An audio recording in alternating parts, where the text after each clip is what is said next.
मोदी सरकार की जनहित नीतियों के चलते सामने आए सकारात्मक नतीजे। मूलचंद शर्मा कैबिनेट मंत्री। कहा 2024 चुनाव में हरियाणा प्रदेश में तीसरी बार बनेगी बीजेपी की सरकार। 3 राज्यों में भारी बहुमत के साथ आगे बढ़ते नतीजे को देखते हुए हरियाणा सरकार के कैबिनेट मंत्री मूलचंद शर्मा ने इस जीत का श्रेय देश के प्रधानमंत्री मोदी को देते हुए कहा कि सरकार की अंतिम व्यक्ति को लाभ देने की नीति और सरकार की विभिन्न जनहित की योजनाओं को ईमानदारी और सफलतापूर्वक जन जन तक पहुंचाने का नतीजा हम सबके सामने है, जिसके चलते राजस्थान, छत्तीसगढ़ और मध्य प्रदेश में बीजेपी की सरकार बहुमत से बनने जा रही है। कैबिनेट मंत्री ने कहा कि इसी तर्ज पर 2024 में जहां देश में बीजेपी की सरकार बनेगी, वहीं हरियाणा में भी तीसरी बार बीजेपी की सरकार निश्चित रूप से बनेगी।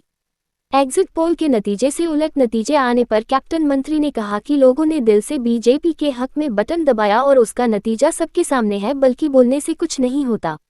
अपने साथियों के साथ कुल्हड़ की चाय की चुस्कियां के साथ चुनावी नतीजों को फोन पर देखते हुए प्रदेश के परिवहन मंत्री मूलचंद शर्मा। सर, 4 राज्यों के जो चुनाव नतीजे हैं, उनके रुझानों को अब तक देखकर क्या लगता है कि भाजपा कितनी बढ़त कर रही है? सर, तो चुनाव के नतीजे जो अभी सामने आए हैं 4 प्रदेशों के, और भारतीय जनता पार्टी की ऐतिहासिक जीत होने वाली है, जो रुझान है। और ऐसी ऐतिहासिक जीत राजस्थान, मध्य प्रदेश, छत्तीसगढ़ ऐतिहासिक जीत होने वाली है। देश के प्रधानमंत्री नरेंद्र मोदी जी के नेतृत्व में जो ने कहा था, ये गारंटी मोदी जी ने कहा कि प्रधानमंत्री नरेंद्र मोदी गारंटी है। और अंतिम व्यक्ति तक विकास का, अंतिम व्यक्ति तक अपनी बात पहुंचाना, अंतिम व्यक्ति को जो विकास को गति देना, अंतिम व्यक्ति को सरकार की योजनाओं को लाभ मिलना, किसान को, मजदूर को, व्यापारी को, कर्मचारी को, हर चीज़ को जो आम व्यक्ति तक पहुँचाने का काम किया, ये उसका परिणाम है।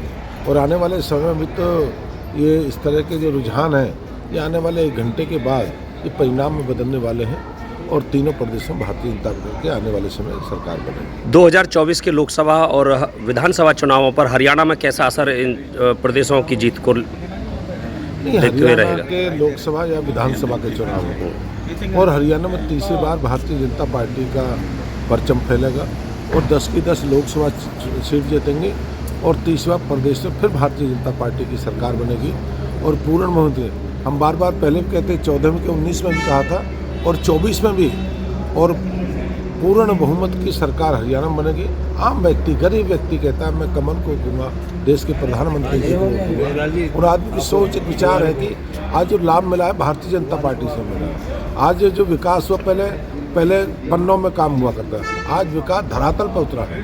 अंतिम में पंडित दीनदयाल उपाध्याय का मेरी सरकार गरीब लोगों को समर्पित होगी, जितने गरीब व्यक्ति को विकास होगा। आज गरीब व्यक्ति को चाहे पेंशन की बात हो, चाहे उसकी बीमा की बात हो, चिराई हो, आयुष्मान की कार्ड हो, या उसके परिवार पहचान पत्र, एक नहीं अनेक योजना, चाहे उज्ज्वल योजना हो, चाहे राशन का योजना हो, ये सब सरकार का लाभ है।